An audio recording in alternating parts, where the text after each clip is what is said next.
Bine v-am găsit, bine v-am regăsit, dragilor din Zodia Gemeni, oriunde v-ați afla.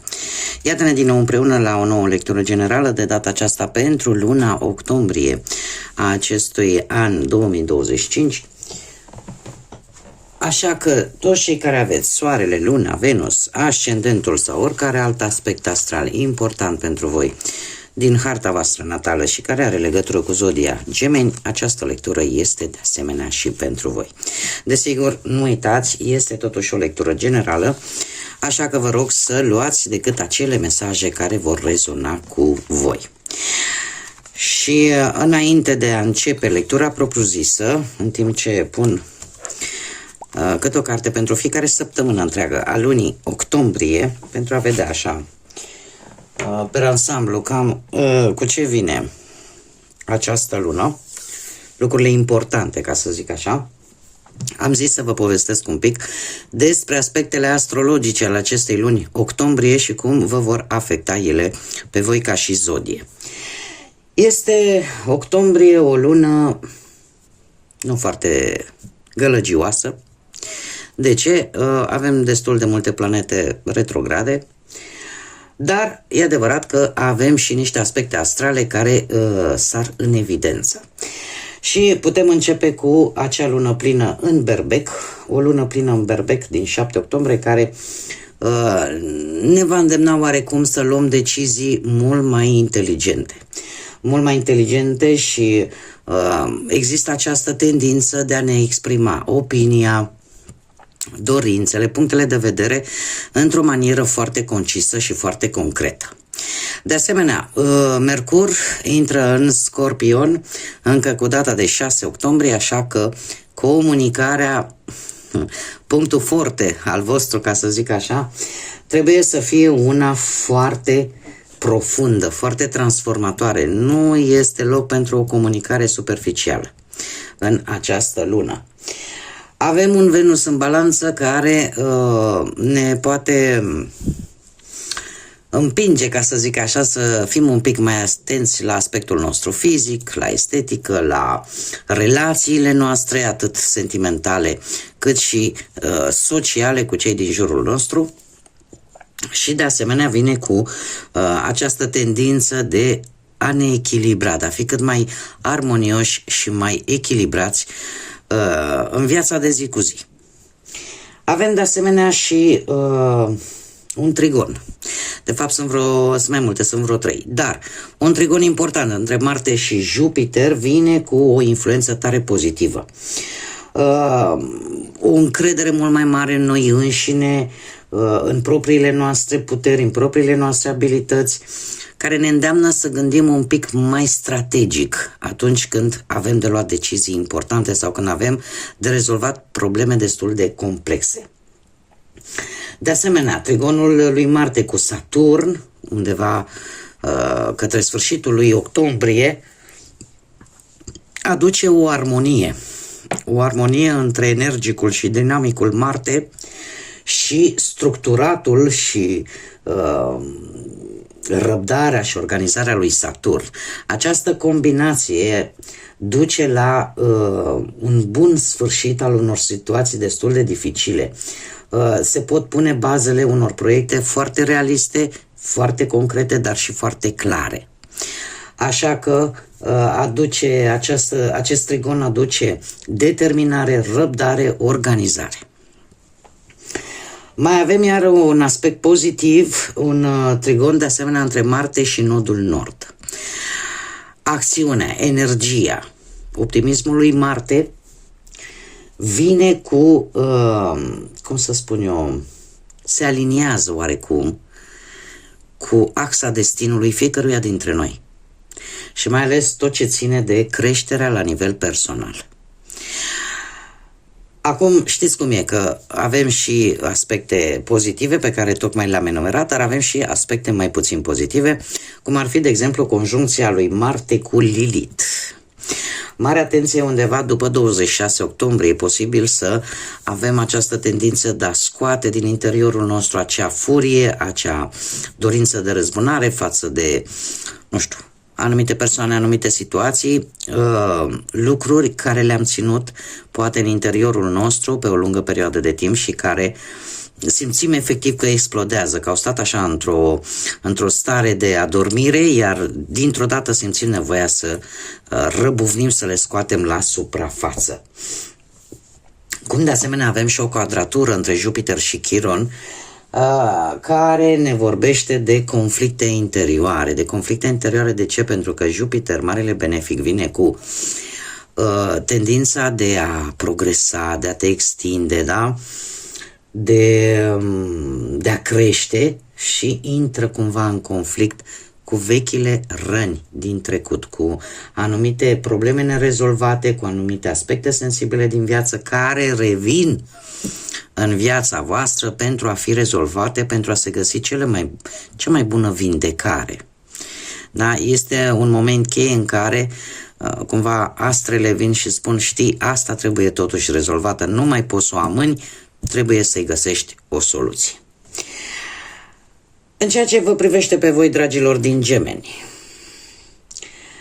trebuie să faceți o mică disecație, să faceți o mică diferență între care sunt informațiile cu adevărat importante și care nu.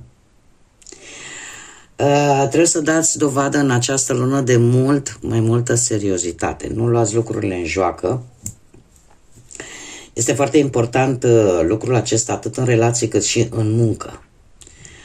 Trebuie să încercați să vă dați seama unde puteți pierde timp, unde puteți pierde energie, care sunt lucrurile care nu dau rezultate sau unde efortul vostru nu se vede.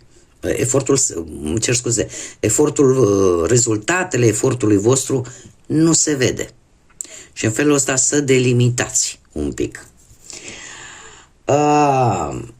Cumva se cere mai multă corectitudine în general de-a lungul acestei luni, în ceea ce vă privește, dragilor din Gemeni, și mai puțină joacă. Nu mai luați lucrurile în joacă, nu mai luați lucrurile superficial. Este îndemnul pe care îl fac astrele în ceea ce vă privește.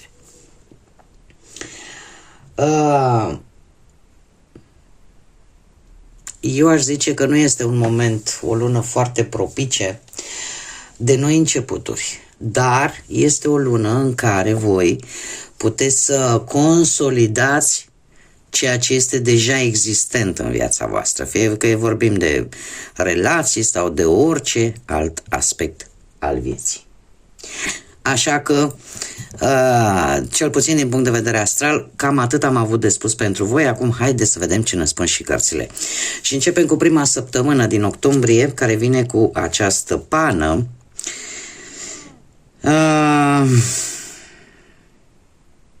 Cineva pe care voi îl cunoașteți, se pare că are o atitudine nesinceră față de voi, care începe să iasă așa, un pic la suprafață. Cea de-a doua săptămână vine cu Torța. O dezvoltare la nivel spiritual, o iluminare și o înțelegere mult mai profundă a unor anumite lucruri, a unor anumite situații. Cea de-a treia săptămână vine cu un scaun gol, cineva se pare că pleacă din viața voastră. Cea de-a patra săptămână vine avem morcovelul. Ori apare o oportunitate la care nu te-ai fi așteptat, o ofertă, ceva, sau pur și simplu simți deja vântul schimbării, că ceva urmează să se schimbe. Haideți să vedem ce ne spune și tarotul pentru voi, dragilor din Gemeni, ce vine în luna lui octombrie pe plan profesional, financiar sau sentimental. Să vedem cu ce vine această lună octombrie.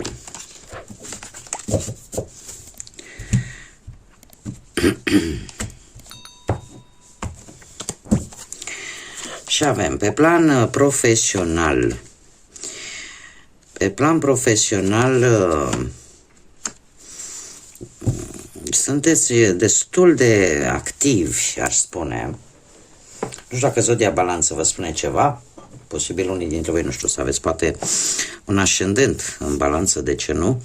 Dar acești 7 de bâte mie îmi spune că există posibilitatea pentru unii dintre voi, nu știu, ori să vă deschideți propria afacere și să începeți să tot că umblați stânga, să vă loviți de tot felul de personaje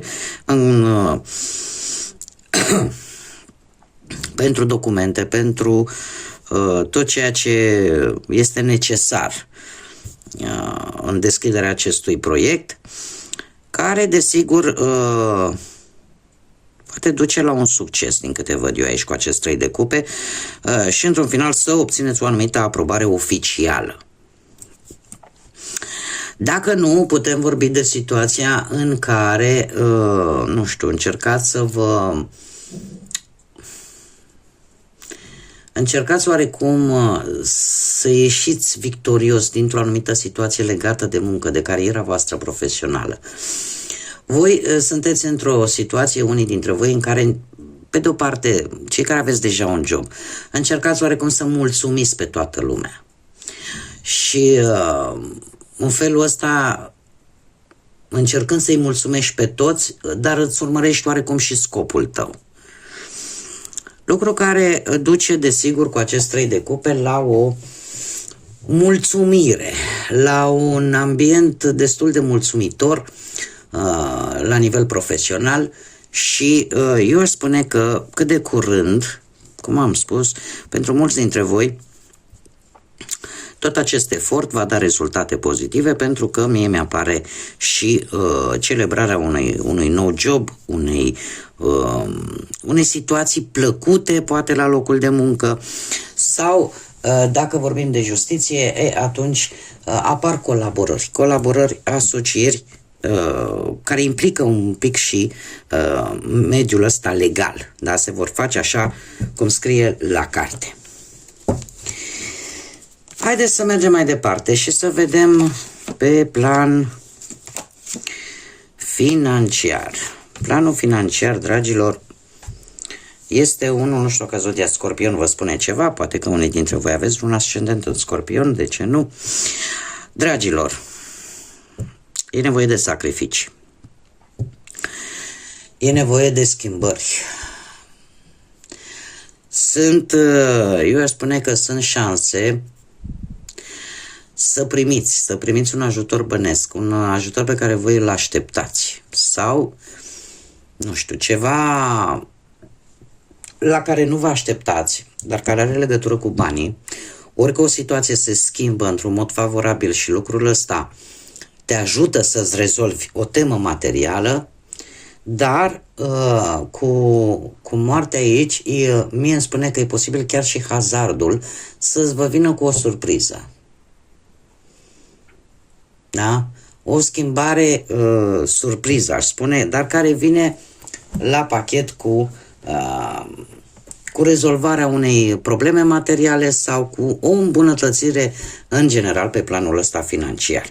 Sfârșitul lui octombrie vine cu acest 2 de spade, care ce se cere? Echilibru, prudență, încercați să nu cheltuiți impulsionați de emoții, da? Și să aveți un control al banului bazat foarte mult pe realitatea care vă înconjoară și pe rațiune.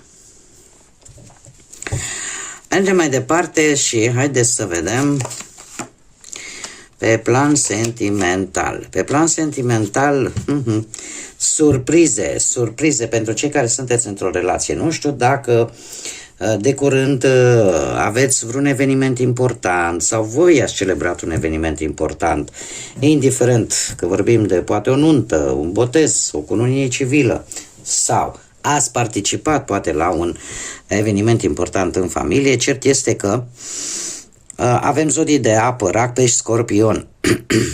Acest paș de cupe îmi vorbește de o veste. Eu spune că e o veste bună. O veste bună care schimbă la 180 de grade o anumită situație din relația voastră. E posibil, nu știu, să se anunțe ori vreo naștere, ori ceva serios ceva serios care vine în viața voastră. Haideți să vedem. Da. Vine ceva la care voi ați tânjit, ați sperat, ați așteptat. De asemenea, am și zodia Vărsător, poate rezonează cu careva dintre voi. Deci, această veste care vine în viața voastră schimbă cu totul perspectiva, schimbă cu totul ceva important în relația voastră. Este ceva ce voi v-ați dorit. V-ați dorit din tot sufletul, v-ați rugat poate chiar. Da? Și aduce un moment și un timp tare fericit în relația voastră. Haideți să vedem pe plan sentimental pentru cei care sunteți singurei. Cei care sunteți singurei, nu știu, zodia Rac, dacă vă spune ceva. Dragilor, voi aveți o hotărâre așa foarte acerbă, o hotărâre puternică. Eu aș zice că, nu știu, ori că vă întâlniți cu cineva din trecutul vostru, da? Într-o manieră foarte rapidă, nu știu ce să zic, ori în vreo călătorie, întâlniți pe cineva care merge pe aceeași lungime de undă, la fel ca și voi.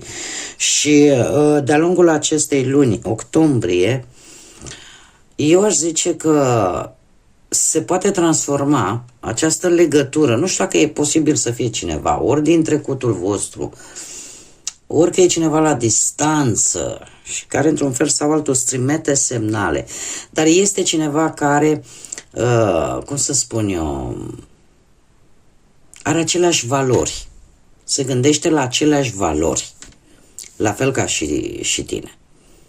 Și cumva îți urmezi inima. Cumva parcă știi care este drumul bun pentru tine. La ce duce acest lucru? La comunicări, dragilor. La comunicări și la multă energie. Cumva este într-adevăr o comunicare la distanță. Unii chiar se pot gândi undeva la sfârșitul lui octombrie să călătorească chiar și cu avionul pentru a primi poate un răspuns rapid sau pentru nu știu, poate chiar să se mute cu persoana de interes. Mie nu mi-arată efectiv cine este această energie. Cert este că aici apare foarte multă determinare, foarte multă hotărâre și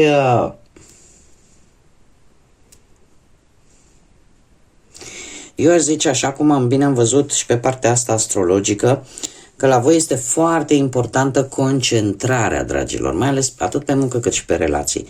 Deci concentrarea, hotărârea voastră, determinarea voastră este foarte importantă în această lună pe acest capitol. Aș zice că e adevărat, e posibil, acum eu trebuie să vă spun și variantele. Da? E posibil să fie o dragoste de scurtă durată, e posibil și acest lucru.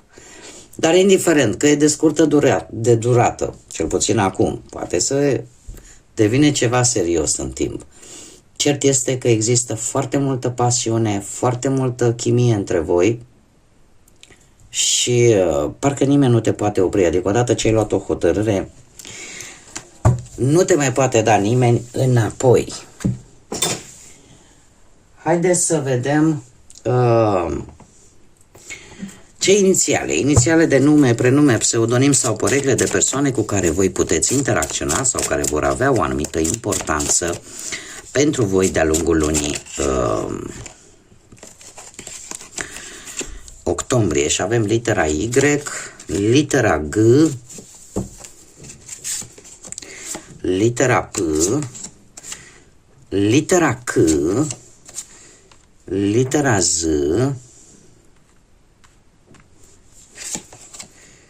litera N, litera V și litera S. Ca și zodii, în afară de cele care tocmai le-am enunțat, predomină într-adevăr zodiile de apă, Rac pe Scorpion, de asemenea alte zodii de aer, Gemeni, Balanță, Vărsător, și cam atât Haideți să vedem care este surpriza lunii octombrie pentru voi, dragilor, din Gemeni. Care este surpriza, dragilor mei, din Gemeni, luna lui octombrie? Dragilor, surpriza voastră ori are legătură cu data de 5 octombrie, ori are legătură cu zodia Leu și cu perioada cuprinsă în această zodie, 23 iulie, 23 august.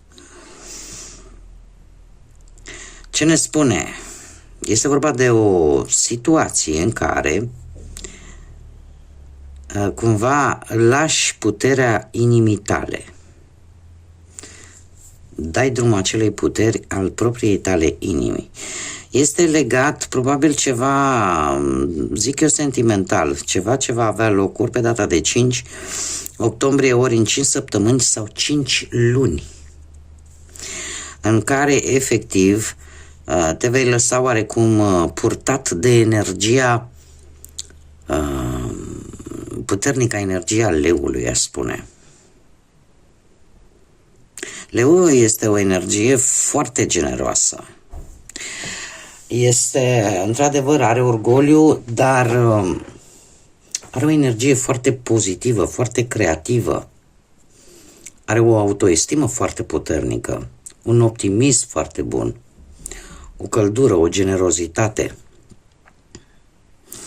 Doar atunci când nu se simte iubit sau când nu este băgat în seamă, atunci se schimbă un pic situația. Dar, per general, probabil că unii dintre voi aveți și vreun ascendent în leu.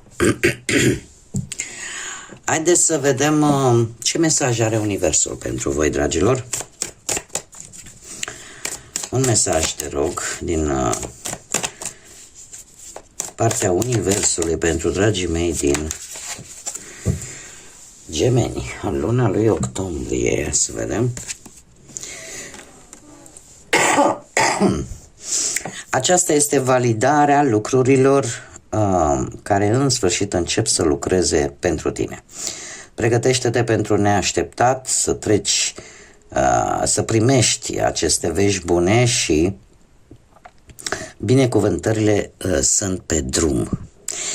Binecuvântările vin către voi. Așa că este ca o confirmare, acest mesaj, că în sfârșit lucrurile vor începe să funcționeze, poate pe anumite domenii de care voi sunteți interesați în mod special, așa că fiți pregătiți, așa cum bine am văzut, de neașteptat, de lucruri care vin pe neașteptate așa și care se pare că vă aduc vești bune. Da? Bun, dragilor, cam atât am avut pentru voi pentru această lună octombrie. Eu vă mulțumesc pentru prezență, desigur mulțumesc tuturor pentru like-uri, distribuiri și mesaje, sunteți minunați ca de obicei. De asemenea, vă invit pe toți ceilalți care încă nu v-ați abonat. Dacă v-a plăcut, dacă rezonați, dacă vreți să mai vedeți și alte lecturi și să nu mă tot căutați prin tot YouTube-ul, abonați-vă, este gratuit, puteți activa și clopoțelul în așa fel încât să primiți notificări atunci când eu fac publicații noi. Nu costă absolut nimic, nu se ia niciun bănuț. Ține doar de plăcerea și voința voastră. Pentru voi, dragilor, octombrie sper să fie o lună cât mai liniștită. Cât mai liniștită și cât mai plină de învățăminte. Până data viitoare, când ne vom reîntâlni la o nouă lectură, numai bine vă doresc multă energie pozitivă, multă lumină în suflete și în gânduri și, desigur, să fiți iubiți, dragilor.